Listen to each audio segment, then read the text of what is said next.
আজকে হলো 1988 বা 89 সন। আজকে যে ছেলে বিএ পড়ে, এমএ পড়ে, সে নিশ্চয়ই মুক্তিযোদ্ধা হতে পারে না। জোরে বলেন পারে? আজকে কলেজের ছাত্র, ইউনিভার্সিটির ছাত্র, তারা কি মুক্তিযোদ্ধা হতে পারে? আজকে যারা বিএ পড়ে বা এমএ পড়ে, তাদের বয়স হলো বড় জোর 22-23 বছর। ঠিক কিনা বলুন? 1989 সনের জানুয়ারিতে যে ছেলের বয়স 22 বা 23 বছর, 1971 সনে সেই ছেলের বয়স কত অঙ্ক করে বলুন? কত বছর? 2 বছর, 3 বছর বা 4 বছর বয়স হবে। সেই 2-3 বছর 4 বছরের ছেলেরা কিসের মুক্তিযুদ্ধ তারা করেছিল? তারা তো মায়ের কোলে পেশাব পায়খানা করত তখন। সুতরাং মুক্তিযুদ্ধের নাম দিয়ে দেশপ্রেমিক মুক্তিযোদ্ধাদের নাম ভাঙিয়ে ময়দানে বাজিমাত করতে চেষ্টা করছে কমিউনিস্টরা। তা দেশের 10 কোটি তৌহিদি জনতার বুঝতে আদৌ বাকি নাই। বাকি আছে আপনাদের? ওরা বাধা দিল, কিন্তু সেই বাধা যখন হয়, স্রোত তখন আরো বেগবান হয়। ঠাকুরগাঁয়ে যে মাহফিল হলো 9 ডিসেম্বর, সে মাহফিল ঠাকুরগাঁয়ের লোকেরা বলেছে ঠাকুরগাঁয়ের ইতিহাসে এত বড় জনসমাবেশ আর কোনদিন হয় নাই। কিন্তু আমরা কথা বলি এক মুখে বা 2 মুখে, ওরা কথা বলে 50 মুখে। ওদের হলো পত্রিকার শক্তি। দেখেন না, আজকে তাদের মিছিলে লোক হয়েছে 100 বা 150। পত্রিকাগুলির প্রথম পৃষ্ঠায় এত বড় বড় অক্ষর, চট্টগ্রামে বোমাবাজি হয়েছে, সন্ত্রাস, চকবাজার এলাকা থেকে মানুষ পলায়ে গেছে, কলেজিয়েট হাই স্কুলে কি বলে, এই সরকারি কলেজে একটা ছাত্র নাই, সব পলায়ে গেছে। এভাবে করে তারা হাজার মুখে মিথ্যা কথা বলে। এদের শরমও নাই। 10 জন 15 জনের এক একটা বিশাল মিছিল হয়, আর পত্রিকাগুলি এগুলি ছেপে দেয়। আমার বন্ধুগণ, ঠাকুরগাঁয়ে তারা ব্যর্থ হয়ে তারা আঘাত হানল সিলেট তাফসিরের মাহফিলের উপরে। সিলেট তাফসিরুল কোরআন মাহফিল বিগত 14 বছর আমি করে এসেছি। প্রতি বছর 3 দিন হযরতে শাহজালাল রহমতুল্লাহ আলাইহির পুণ্যভূমি সিলেটের ময়দানে 3 দিন করে মাহফিল হতো। এই কমিউনিস্টরা যারা 5 দলের বুদ্ধি যোগায়, যারা 8 দলের বুদ্ধি যোগায়, যারা ছাত্র সংগ্রাম পরিষদের নাম করে ময়দানে কাজ করে, যারা মুক্তিযুদ্ধ চেতনা নাম করে যারা কাজ করে, মূলত কমিউনিস্টরা সেখানে 8 দল এবং 7 দলের নাম করে, মুক্তিযোদ্ধাদের নাম করে তারা সেখানে হরতালের ডাক দিল। 144 ধারা জারি করলো গভর্নমেন্ট, পুলিশের সহযোগিতায়, গভর্নমেন্টের সহযোগিতায় কোরআনের তাফসীর তারা বন্ধ করে দেওয়ার জন্য ব্যর্থ প্রচেষ্টা চালালো। কিন্তু তারা জানে না সিলেটের মুসলমানেরা আল্লাহর দ্বীনের জন্য রক্ত দিতে পারে, জান দিতে পারে, মাল দিতে পারে। হাজার হাজার জনতা ডিসিএসপির বাড়ি ঘেরাও করেছে আর বলেছে যতক্ষণ পর্যন্ত আমার কথা বলেছে তাকে এনে না দেওয়া হবে, আমরা বাড়ির এলাকা ছাড়বো না, এনে দিতে হবে। আল্লাহর মেহেরবানি, আমি সিলেটে গিয়েছি। ওরা বলেছে সিলেটে ছাই দিয়ে এলে হাজার হাজার মানুষ মরবে, মারামারি হবে, কাটাকাটি হবে। বিগত 14 বছরে মারামারি হলো না, এই বছর মারামারির জন্য তারা উদ্বিগ্ন। আমি মঞ্চে যখন আরোহণ করলাম, মঞ্চে যখন উঠলাম, হাজার হাজার জনতা দাঁড়িয়ে গেলেন। তারা আবেগে তারা কেঁদে ফেলেছেন। তাদের চোখের পানি দেখে আমিও আবেগে চোখের পানি রক্ষা করতে পারি নাই। মাহফিলের ভিতরে কান্নার রোল পড়েছে এবং এই কান্না এক পর্যায়ে গিয়ে প্রচন্ড রুদ্র রোষে স্লোগানে পুরা মাহফিল ফেটে পড়েছে। লক্ষাধিক জনতা মাহফিলে জমেছে এবং সেখানে 3 ঘন্টা কোরআনে কারীমের তাফসীর আমি করেছি, আলহামদুলিল্লাহ। এরপরে তারা ঢাকা কমলাপুর রেল স্টেশন ময়দানে বিগত 10 বছর ধরে তাফসীরের কোরআন মাহফিল হয়ে এসছে, সে মাহফিলও তারা বন্ধ করার জন্য হাজারো প্রচেষ্টা করেছে। আপনারা শুনে আশ্চর্য হবেন, কমলাপুর রেল স্টেশন ময়দানের তাফসীর মাহফিল বন্ধ করার জন্য সমস্ত কমিউনিস্টরা ঐক্যবদ্ধভাবে সরকারের সহযোগিতা নিয়েছে। সরকার কমলাপুর তাফসীরের মাহফিল বন্ধ করার জন্য 3 ট্রাক আর্মি, 2 ট্রাক বিডিআর আর অন্তত 1000-এর উপরে পুলিশ দিয়া পুরা মাঠ ঘেরাও করে রেখেছে, যাতে করে কোরআন শরীফের মাহফিল লোকেরা শুনতে না পারে।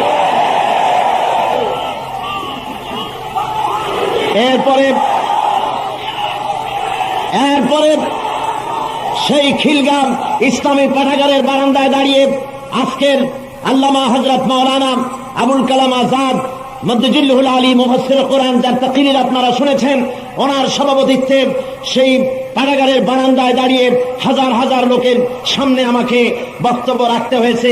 লোকেরা কেঁদে কেঁদে বেহুশ হয়ে পড়ার মতো কোরআন শরীফের তাফসীর শুনতে না পেরে। এরপরে ওই একই শক্তি কোরআন শরীফের এই তাফসীর মাহফিল বন্ধ করার জন্য চট্টগ্রামে প্রচেষ্টা চালিয়েছে, এবং আজকে দেশ জুড়ে তারা এই মাহফিল বন্ধ করার জন্য নানা ধরনের মিথ্যা অভিযোগ তুলেছে। সেই অভিযোগগুলো কি তা আপনাদের শুনতে হবে, এবং অভিযোগের জবাবও আপনাদের জানতে হবে।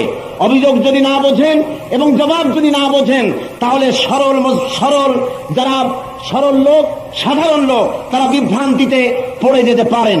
সেই জন্য আমি অভিযোগগুলি তুলব, তাদের অভিযোগ, এবং তার জবাব দিতে আমি চেষ্টা করব। চট্টগ্রামে চেষ্টা করা হয়েছে 134 দেওয়ার জন্য, হাজারো চেষ্টা চালানো হয়েছে, কিন্তু জনতার রুদ্র রোষে প্রশাসন বাধ্য হয়েছেন কোরআনে কারীমের তাফসীরের মাহফিল হতে। তবুও প্রতি বছর যেখানে হয় সেখানে তারা দেননি, বরং এই মাঠে তারা পাঠিয়ে দিয়ে এই লক্ষাধিক লাখ লাখ লোককে ঠান্ডার ভিতরে যে কষ্ট দিলেন, প্রশাসন নিশ্চয়ই আল্লাহর কাছে জবাবদেহি করতে হবে কিয়ামতের ময়দানে।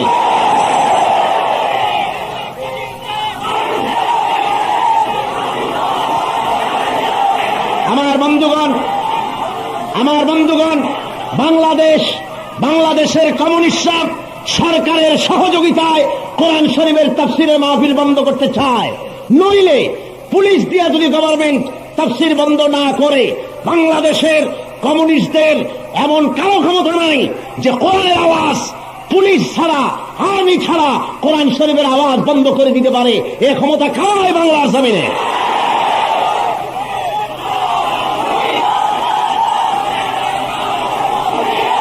আমার বন্ধুগণ, আপনারা নিশ্চয়ই পত্র পত্রিকা পড়েছেন। পত্র পত্রিকায় আপনারা দেখেছেন তারা আমার বিরুদ্ধে অভিযোগ তুলেছে কোরআনে কারীমের তাফসীরের মাহফিলে কোরআনের অপব্যাখ্যা আমি করি। এটা হলো তাদের 1 নম্বর অভিযোগ। অভিযোগগুলি আসছে তাদের কাছ থেকে। শুনলে আপনারা হাসবেন না কাঁদবেন আমি জানি না। অভিযোগগুলি আসছে তাদের কাছ থেকে যারা জিন্দেগিতে কোরআন শরীফ পড়েছে বলে আমার জানা নাই, যারা কোরআন জানে না, কোরআন পড়ে নাই, কোরআনের তাফসীর জানে না, তারা বলতেছে, মেয়ে লোক পর্যন্ত বলতেছে যে কোরআনের অপব্যাখ্যা করতেছে।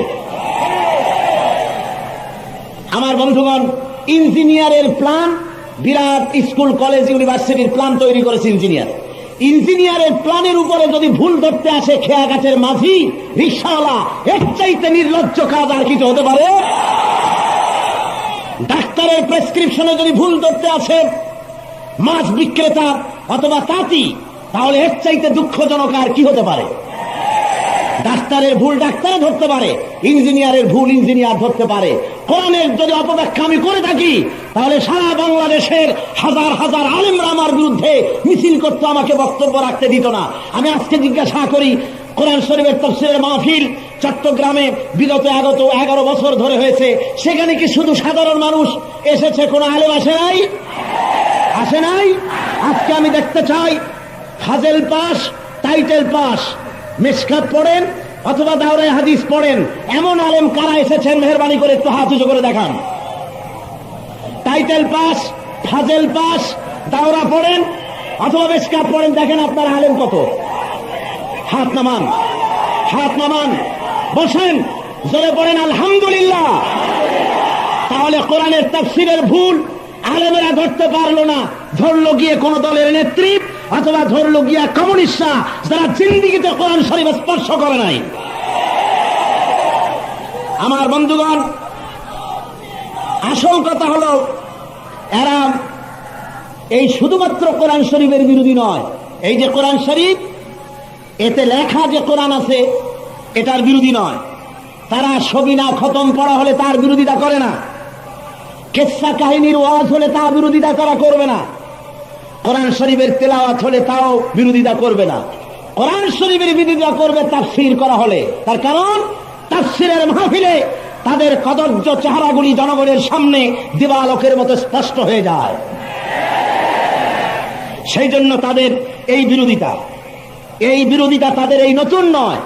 কোরআনে কারীমের মধ্যে আল্লাহ রাব্বুল আলামিন বলেছেন, وقال الذين كفروا لا تسمعوا لهذا হাযাল কুরআনি ওয়ালগাউ ফীহি লাআল্লাকুম তাগলিবুন। আল্লাহ রাব্বুল আলামিন বলেন, কাফির বেঈমানেরা সিদ্ধান্ত নিয়েছিল কোরআন শরীফ শোনো না, কোরআন শরীফ যেখানে পড়া হয়, তেলাওয়াত করা হয়, সেখানে তালি বাজাও, চিৎকার মারো, হই হুল্লোড় করো, ডিস্টারবেন্স ক্রিয়েট করো, যাতে করে কোরআনের আওয়াজ কোনো মানুষে শুনতে না পায়। কোরআন বন্ধ করে দেওয়ার প্রচেষ্টা আবু জেহেল আবুল আহাব করেছে, কিন্তু আবু জেহেল আবুল আহাবরা মরে যাওয়ার পরও আবু জেহেল আবুল আহাবের বাংলাদেশি এডিশন, বাংলাদেশি সংস্করণ, আবু জেহেল আবুল আহাবের প্রেতাত্মারা বাংলাদেশে আছে, মরে নাই, আছে কিনা বলুন? সুতরাং যারা কোরআনের তাফসীর মানে নাই, তারা আবু জেহেল আবুল আহাব, যারা বলেন তারা কি? কোরআনের তাফসীর বাধা দেওয়ার জন্য আজকে করেছে তারা অর্ধ দিবস হরতাল ডেকেছে, এবং আগামীকাল সকাল থেকে শুরু করে সন্ধ্যা পর্যন্ত হরতালের ডাক দিয়েছে, যাতে করে কোরআনের মাহফিলে কেউ না আসে। আমার ভাইয়েরা, ওদের হরতাল আপনাদের তাফসীরের মাঠে আসার ব্যাপারে বাধা দিতে পারবে? জোরে বলেন, পারবে? মুসলমানেরা কোরআনের তাফসীরের জন্য, কোরআনের জন্য জীবন দিতে পারবে, পারবে না জীবন দিতে? আমার বন্ধুগণ, এদের 2 নম্বর অভিযোগ, তাফসীরের মাহফিলে আমি রাজনীতি চর্চা করি, এটা হলো তাদের 2 নম্বরের অভিযোগ। শুনছেন না আপনারা? মাহফিলে তাকে বক্তৃতা দিতে দেওয়া হবে না, এ যেন মামু বাড়ির আবদার। ওনারা যেন পুরা দেশটাই যেন ওনাদের শ্বশুর বাড়ি, আর আমরা যেন এদেশের ঘর জামাই। আমার বন্ধুগণ, আমি জিজ্ঞাসা করতে চাই, এই দেশে হযরত খতিব আজম আল্লামা সিদ্দিক আহমদ রহমতুল্লাহ আলাইহ, হযরত মাওলানা আতহার আলী রহমতুল্লাহ আলাইহ, হযরত মাওলানা হাফিজ হুজুর রহমতুল্লাহ আলাইহ, হযরত মাওলানা আব্দুর রহিম সাহেব রহমতুল্লাহ আলাইহ, এনারা সবাই রাজনৈতিক ব্যক্তিত্ব ছিলেন কিনা? যারা বলেন ছিলেন কিনা? এবং রাজনৈতিক ব্যক্তিত্ব থাকা অবস্থায় ধর্মীয় মাহফিলে, সিরাতের মাহফিলে, তাফসীরের মাহফিলে তারা ওয়াজ করতে পেরেছেন কিনা? যদি তাই পেরে থাকে, তাহলে আমার ব্যাপারে বাধা কেন? তারপরের বড় কথা হলো এই, রাজনৈতিক ব্যক্তিত্ব হলে যদি ধর্মীয় মাহফিলে বক্তব্য না রাখা যায়, এবং সেজন্য যদি আমার কণ্ঠকে স্তব্ধ করে দিতে হয়, তাহলে সর্বপ্রথম বাংলাদেশের প্রেসিডেন্টের কণ্ঠ স্তব্ধ করে দেওয়া উচিত। তিনি একটি রাষ্ট্রপ্রধান, এবং এরপরে তিনি হলেন জাতীয় পার্টি প্রধান, রাজনৈতিক চিফ এবং স্টেট প্রধান হওয়া সত্ত্বেও প্রতি শুক্রবার মসজিদে সিরাতুন নবী মাহফিলে, ওরসে, ওয়াজ মাহফিলে তিনি বক্তৃতা করে বেড়ান না? তাহলে তার ক্ষেত্রে বাধা নাই, শুধু আমার ব্যাপারে এ আক্রোশ হওয়ার কারণ কি? আমার বন্ধুগণ, তারা বলে যে আমি রাজনৈতিক ঘৃণা ছড়াই, অন্যান্য রাজনৈতিক দলের বিরুদ্ধে আমি কথা বলি। আমি আপনাদের জিজ্ঞাসা করি, 11 বছরের তাফসীরের মাহফিলের ক্যাসেট সাক্ষী, হাজার হাজার অডিও ভিডিও ক্যাসেট, আর লক্ষ লক্ষ শ্রোতা। আপনারা বলুন, বিগত 11টি বছরের ভেতরে আমি আমার তাফসীরের মাহফিলের মধ্যে কখনো মুসলিম লীগের নাম করেছি, আওয়ামী লীগের নাম করেছি, নিজাম ইসলামের নাম করেছি, জামাত ইসলামের নাম করেছি, খেলাফত আন্দোলনের নাম করেছি, অথবা কোন পলিটিক্যাল পার্টির লিডারের নাম নিয়েছি? হাজার হাজার অডিও ভিডিও রেকর্ড সাক্ষী, লক্ষ লক্ষ তো মতবাদের বিরুদ্ধে আমি কথা বলি, ঠিক কিনা বলুন? আমি সেই মানব রচিত মতবাদের বিরুদ্ধে কথা বলি, এবং হক এবং বাতিলের পার্থক্য বুঝাবার জন্য আমাকে তা বলতেই হবে। আমার বন্ধুগণ, স্বয়ং আল্লাহ রাব্বুল আলামিন কোরআনে কারীমের ভেতরে পয়গম্বরদের সুকৃতির কথা আলোচনা করেছেন, এবং পাশাপাশি শয়তান, নমরুদ, ফিরাউন, হামান, সাদ্দাদ এদের দুষ্কৃতির আলোচনাও আল্লাহ করেছেন, করেন নাই? তাহলে কোরআন শরীফের তাফসীরের মাহফিল কমিউনিজমের কথা আমি কেন বলবো না? জবাব চাই।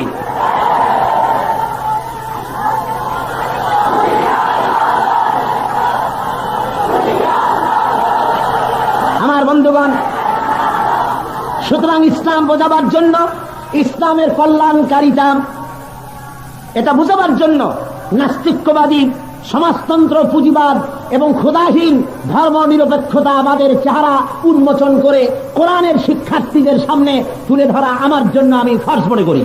প্রত্যেকটি দ্বীনের দায়ীদের জন্য এটা তুলনামূলক আলোচনা করে জনতার সামনে তুলে ধরতে হবে। সুতরাং একথা স্পষ্টত প্রমাণিত সত্য যে আমি কোন রাজনৈতিক দলের নাম নেই না এবং কোন দলের প্রধানের বিরুদ্ধে কোনো ঘৃণা ছড়াই না। কথা ঠিক কিনা বলুন? সুতরাং আতে যাদের ঘা লেগেছে তারাই এখন জ্বলে পুড়ে মরছে, তারা হলো কমিউনিস্টরা। তারা কারা? যারা বলেন তারা কারা? এই 8 দলকে বুদ্ধি দেয় কারা? 5 দলের মূল ব্যক্তি কারা? ছাত্র সংগ্রাম পরিষদ নামে এদেরকে চালায় কারা? দেশ প্রেমিক মুক্তিযোদ্ধাদের নাম ভাঙাইয়া খায় কারা? কমিউনিস্টরা। সুতরাং ইসলামের দুশ্মন, মানবতার দুশ্মন, বিশ্ববাসীর দুশ্মন হলো পুঁজিবাদ আর কমিউনিজম। এই দুই মতবাদের বিরুদ্ধে কথা বলবই, কোরআনের সপক্ষে কথা বলতে বলতে শহীদ হয়ে যাবো, তবু এই কথা বলা ছাড়বো ইনশাআল্লাহ।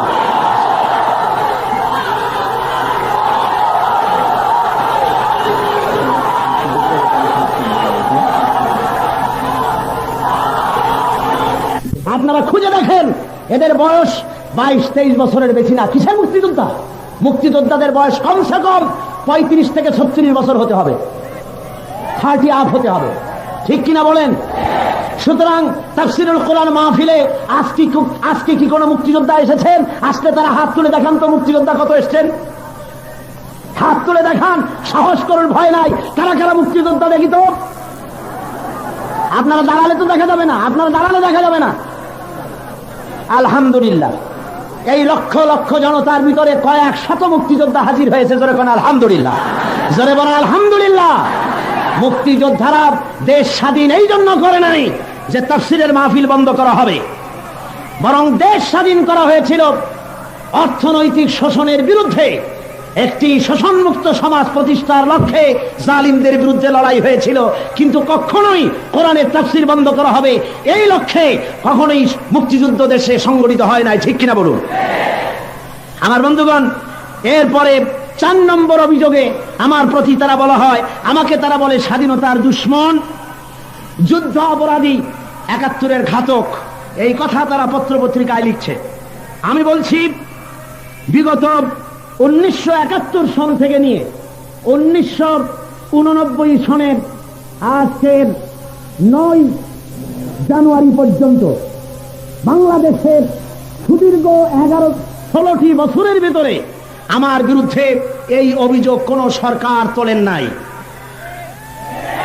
স্বাধীনতা বিরোধী, নরঘাতক, যুদ্ধ অপরাধী যদি হতাম তাহলে শেখ মুজিবুর রহমান সাহেব যখন দেশ চালাচ্ছিলেন দণ্ড প্রতাপে 3.5 বছর পর্যন্ত, সেই সময় কোরআনের কথা আমি বলেছি। শহরে শহরে, রাজধানী থেকে প্রত্যন্ত অঞ্চল পর্যন্ত বলিষ্ঠ কণ্ঠে কোরআনের আওয়াজ তুলেছি। আমার বিরুদ্ধে তো তখন কেউ বলতে পারেন নাই নরঘাতক অথবা স্বাধীনতা বিরোধী। যদি তাই হতাম, স্বাধীনতা বিরোধীদের তো কচু কাটা করেছে তদানীন্তন সরকার, জেলের মধ্যে ঢুকিয়েছে, হত্যা করেছে, দেশ থেকে বিতাড়িত করেছে, নাগরিকত্ব ক্যান্সেল করেছে।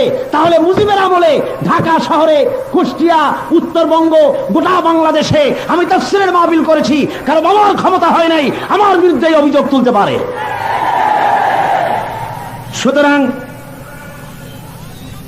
এইভাবে করে তারা আমার বিরুদ্ধে অভিযোগ তুলেছে। এই অভিযোগ সর্বই মিথ্যে, এই অভিযোগের কোনো মূল্য নাই। শেখ মুজিবের আমল, মোশতাকের আমল, জিয়ার আমল, প্রেসিডেন্ট সত্তারের আমল, এরশাদের এই পর্যন্ত কেউ তুলতে পারেনি। কিন্তু গত বছর জানুয়ারি থেকে, 88 জানুয়ারি থেকে কমিউনিস্টরা তাদের সাপ্তাহিক পত্রিকার মাধ্যমে আমাকে 71-এর দুশ্মন ইত্যাদি বলে নির্লজ্জ এবং অত্যন্ত অশালীন ভাষায় আমার বিরুদ্ধে তারা কথা বলা শুরু করেছে। আমার বন্ধুগণ, দেশ এবং আন্তর্জাতিক বিশ্বে আমার মর্যাদাকে ক্ষুণ্ণ করার জন্য তারা আমাকে স্বাধীনতার দুশ্মন বলতেছে। আমি প্রশ্ন করব, স্বাধীনতার দুশ্মন আমি নই, বরং নিজেরা স্বাধীনতার দুশ্মন হয়ে এই দায় দায়িত্ব তারা অন্যের ঘাড়ে চাপিয়ে দিতে চায়। আমি বলতে চাই, স্বাধীনতার দুশ্মন তো তারা যারা বাংলাদেশে স্বাধীন বঙ্গভূমির আন্দোলন করে। আমি বলতে চাই, স্বাধীনতার দুশ্মন তো তারা যারা স্বাধীন বঙ্গভূমি আন্দোলনের দায়ে গ্রেফতার হওয়ার পর যে সমস্ত দল আর নেতা নেত্রীরা তাদেরকে মুক্ত করার জন্য গভর্নমেন্টের উপরে চাপ সৃষ্টি করে, স্বাধীনতার দুশ্মন হলো তারা। স্বাধীনতার দুশ্মন হলো তারা যারা পার্বত্য চট্টগ্রামের স্বায়ত্ত শাসন দাবি করে। স্বাধীনতার দুশ্মন হলো তারা যারা বিগত শতাব্দী কালের স্মরণোচিত কালের প্রলয়ঙ্করী ধ্বংসলীলা বিরাট প্লাবনে দেশ ডুবে গেল। এই প্লাবন বন্যার জন্য ভারতকে যখন দায়ী করা হয়, স্বাধীনতার দুশ্মন হলো তারা যখন জাতিকে তারা ভূগোল শেখাবার মতো ধৃষ্টতা দেখায়। স্বাধীনতার দুশ্মন হলো তারা।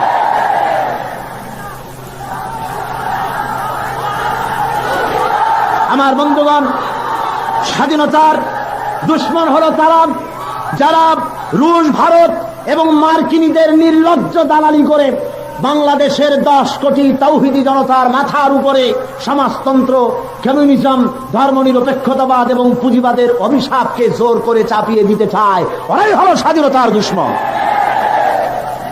আমার ভাইরা, এদের সর্বশেষ অভিযোগ সেটা হলো আমি নাকি তাফসিরের মাহফিলে সাম্প্রদায়িক বিষ ছড়াই। সারা বাংলাদেশে আমার কোনো কথা এমন হয় না, কোন মাহফিল এমন হয় না যেখানে রেকর্ড না হয়। তারা কি একটি রেকর্ড আমাকে শোনাতে পারবেন বা জাতির সামনে প্রমাণ করতে পারবেন যে আমি সাম্প্রদায়িকতার বিষ ছড়াবার কোন বক্তব্য রেখেছি? বরং সাম্প্রদায়িক সম্প্রীতি বজায় রাখার লক্ষ্যে প্রত্যেক মাহফিলে আমি কথা বলে থাকি। বলেন ঠিক কিনা? গত 2 বছর আগে যখন দিল্লির মিরাটে মুসলিম নিধন হচ্ছিল পাইকারি দরে, আমি তখন সাংবাদিক সাক্ষাৎকারে প্রেস কনফারেন্স করে ঢাকা প্রেস ক্লাবে বলেছিলাম, খোদা না করুন ভারতের 17 কোটি মুসলমান সব যদি সাম্প্রদায়িক দাঙ্গায় যদি মারা যায়, তাহলে তার প্রতিশোধ নেওয়ার জন্য বাংলাদেশের একজন অমুসলিমের গায়ে হাত লাগানো ইসলামের দৃষ্টিতে হারাম হারাম হারাম। গোটা জাতির কাছে সাম্প্রদায়িক সম্প্রীতির কথা আমি বলেছি। সুতরাং একটি মিথ্যা অভিযোগ তারা তুলেছেন।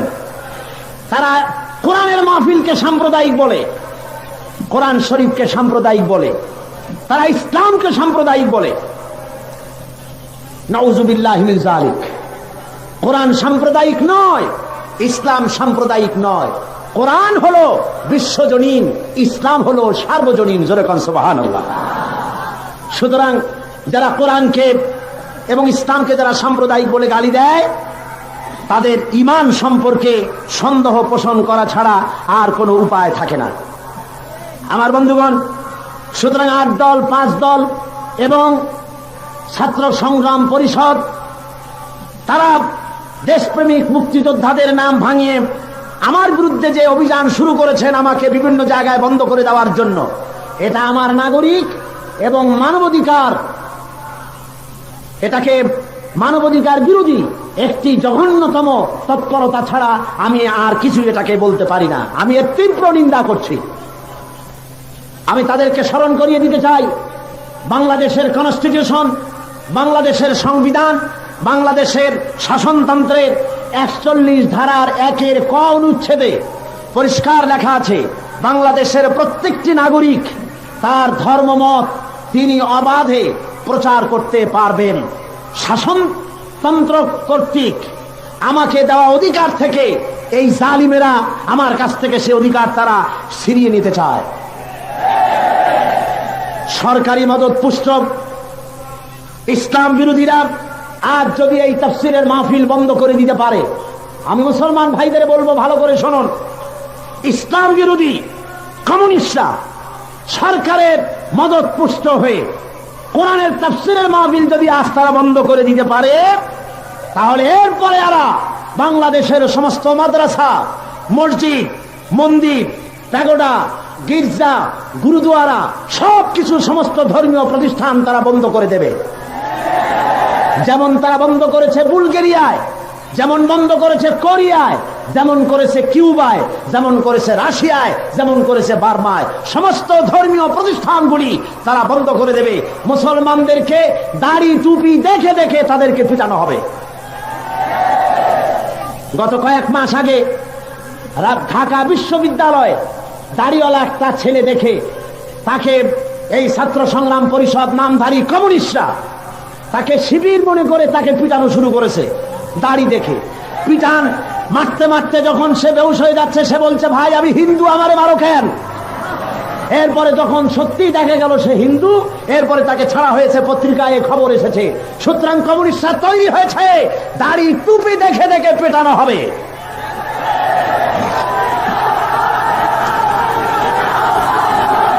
সুতরাং আমি আজ দেশের আলেম, পীর, বুজুর্গ এবং দেশের তাওহীদি জনতা সকলকে ঐক্যবদ্ধ হওয়ার আওয়াজ জানাই, আবেদন জানাই। ঐক্যবদ্ধ হয়ে যান আল্লাহর দ্বীনকে কামিয়াব করার জন্য। ওরা যদি কামিয়াব হয় তাহলে আপনাদের পাত্তা বাংলার জমিনে থাকবে না।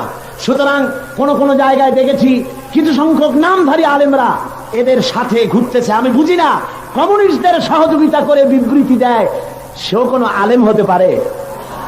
মাথায় টুপি দিয়ে দাড়ি রেখে নামাজ পড়ে কমিউনিস্টদের সহযোগিতা করতে পারে, সে কি করে আলেম হয়, কি করে রাসূলের উম্মত হয়? আমার বুঝে আসে না। আমি সমস্ত উলামা, পীর, মাশায়েখ এবং তাওহীদবাদী সমস্ত মুসলমানদেরকে ঐক্যবদ্ধ হওয়ার জন্য আমি আওয়াজ জানাচ্ছি। আমার বন্ধুগণ, আমি আমার জীবনকে এই রাস্তায় ওয়াকফ করে দিয়েছি। আমি পরিষ্কার করে ঘোষণা দিয়েছি, আমার জীবন আল্লাহর রাস্তায় আমি নিবেদিত করে দিয়েছি। ওরা আমাকে টেলিফোনে আমাকে প্রাণ নাশের হুমকি দিয়েছে, ওরা আমাকে মেরে ফেলার জন্য চক্রান্ত করেছে, হামলা করার জন্য চতুর্দিকে তাদের পরামর্শ মিটিং হচ্ছে। আমি আজকে লক্ষ লক্ষ জনতাকে বলছি, এই রাস্তায় কোরআনের কথা বলতে গিয়ে আমার যদি শাহাদাত নসিব হয়, কোরআনের আওয়াজ যেন চারতলায় বন্ধ না হয়ে থাকে, তা যেন আগুনের মতো ছড়িয়ে যায় বাংলার ঘরে ঘরে।